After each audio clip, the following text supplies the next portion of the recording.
Putin was once again briefed about yet another supposed encirclement of Ukrainian troops on several fronts at once. According to Russian media, the report was, as usual, delivered by Chief of the General Staff Gerasimov, and Peskov, as always, added some drama, claiming that, allegedly, around 10,000 Ukrainian soldiers were encircled, attention, on the Kupiansk and Krasnoarmysk sections of the front. How is that even possible? That's an open question, especially considering that in the same Donetsk region, Ukrainian forces continue to counterattack. According to OSINT analysts, Ukraine's defense forces have liberated 3 more settlements.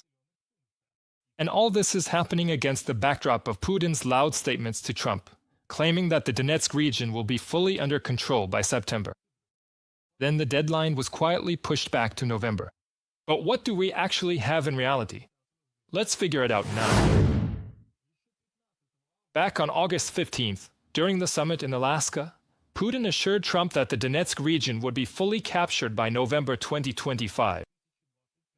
These details of the negotiations were revealed by Ukrainian President Volodymyr Zelenskyy. The clock is ticking, but Ukraine's defense is holding firm, just as it always has. Moreover, they're counterattacking. In the region, Ukrainian defenders continue to liberate settlements step by step. Over the past 10 days, Ukrainian forces operating in the Okeratyne sector have regained control over 2 settlements, Kucherivir and Suketsky. Thus, since August 21, 2020. The situation in this area has been stabilized. Control has been restored over 9 settlements. Another 9 have been cleared of enemy sabotage groups. In just the past 10 days, 1,756 enemy servicemen and 75 pieces of equipment have been destroyed here. Of the enemy. From a post by the General Staff of the Armed Forces of Ukraine on Telegram.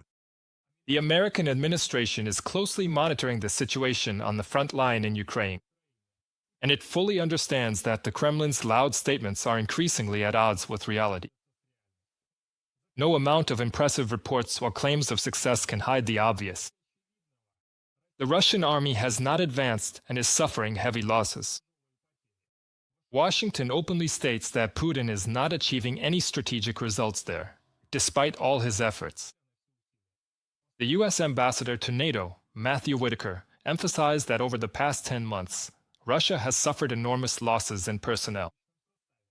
And its so-called successes on the battlefield are minimal. He is not achieving any strategic successes.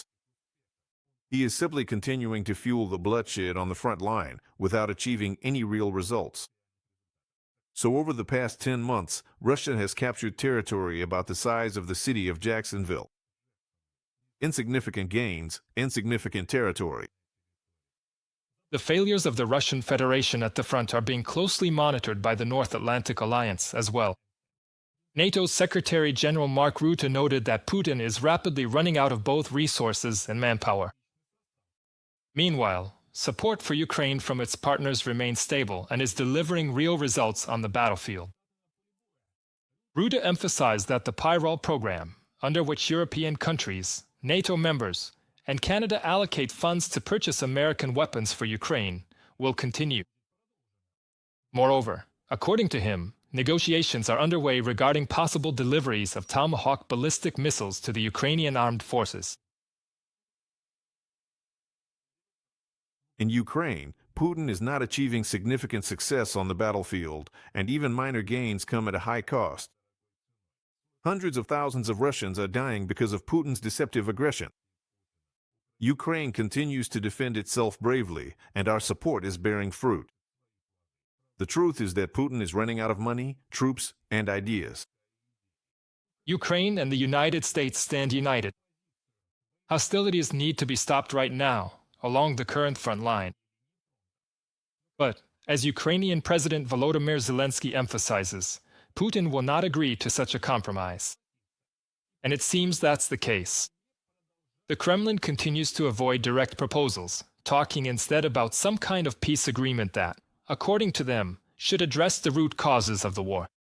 Analysts are in agreement. The Russian dictator doesn't want peace. He wants all of Ukraine. Zelenskyy, on the other hand, has repeatedly stated that he is ready for negotiations in any format, as long as it's about a just and real peace. For now, Russia doesn't want to end the war, and Putin doesn't want any normal meetings. Everything Putin does is just an attempt to delay new forms of pressure. We need to create a desire for negotiations in Russia, and I am ready to meet in any meaningful format. The current front line could serve as a starting point for negotiations, real negotiations. And we all need to understand that the issue of territorial integrity, just like any supposed exchange of territories, should not be a way to buy off the aggressor or a reward for any future acts of aggression in the world. Putin assured Trump that taking over the Donetsk region was supposedly just a matter of a few months. Moreover, according to his logic, if the US really wants to stop the bloodshed, they should convince Kyiv to simply surrender Donbas. And then, supposedly, peace will come. But for more than 11 years now, the region has not yielded to the Kremlin dictator. The Russian command keeps throwing new soldiers in at a meat grinder, and all to no avail. For Putin, this region has long become an obsession, a symbol of his political and military failure. And one thing is clear, if the Kremlin manages to seize this trophy, it won't stop there. For the Russian dictator, this is not the end of the war, but just a new springboard for another round of aggression. Handing over the remaining part of Donetsk region is disproportionately advantageous. For Russia, Donetsk region includes territory that is strategically important for Ukraine's defense and its defense industrial base, including a belt of fortresses. The main defensive line of Ukraine in the Donetsk region since 2014, which Ukraine has turned into an important logistical and defense industrial hub. Currently, Russian forces do not have the means to quickly encircle or break through the belt of fortresses, the capture of which would likely take several years at the current pace of advance. From a report by the Institute for the Study of War. Seeing that Putin was not only weak on the front lines, but also all talk behind the scenes, Trump imposed the first sanctions against Russia's two largest oil companies, Rosneft and Lukoil. And he simply cancelled the planned meeting with the Kremlin leader in Budapest, adding that there would be no summit with him until everything is ready. A peace deal. In Moscow, as usual, the restrictive measures were called an unfriendly act, and they claimed that these would not affect the country's economy in any way. The head of the White House responded with a smirk, saying that if Putin thinks so, he's glad and willing to wait.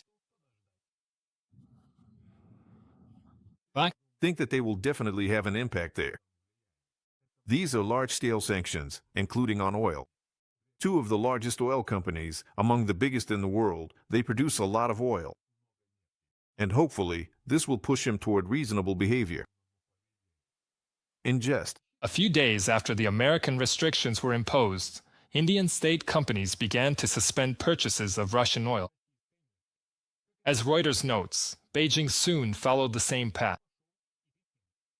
But do you know what China is doing? I don't know. Maybe you've seen it. China is significantly cutting back on purchases of Russian oil, and India is reducing them completely. And we've already imposed sanctions. Donald Trump, President of the United States, aboard Air Force One. In addition to the restrictions already in place, the administration of US President Donald Trump has also prepared a new package of sanctions against Russia. It could hit key sectors of the economy if Putin doesn't become more accommodating. The outcome is obvious. The Donetsk region still resists the Kremlin dictator, despite loud promises and reports from the general staff. Meanwhile, the hole in the economy is growing to a scale the Federation has never seen before. The moral of this story is simple. Don't build illusions, not in your own mind and certainly not in someone else's, because sooner or later the whole country will have to pay the price. Subscribe to UATV English and stay updated on the most important events, top news from Ukraine and all over the world, in-depth analysis, exclusive reports and interviews, all on hand in our channel. Join our community of viewers and stay tuned.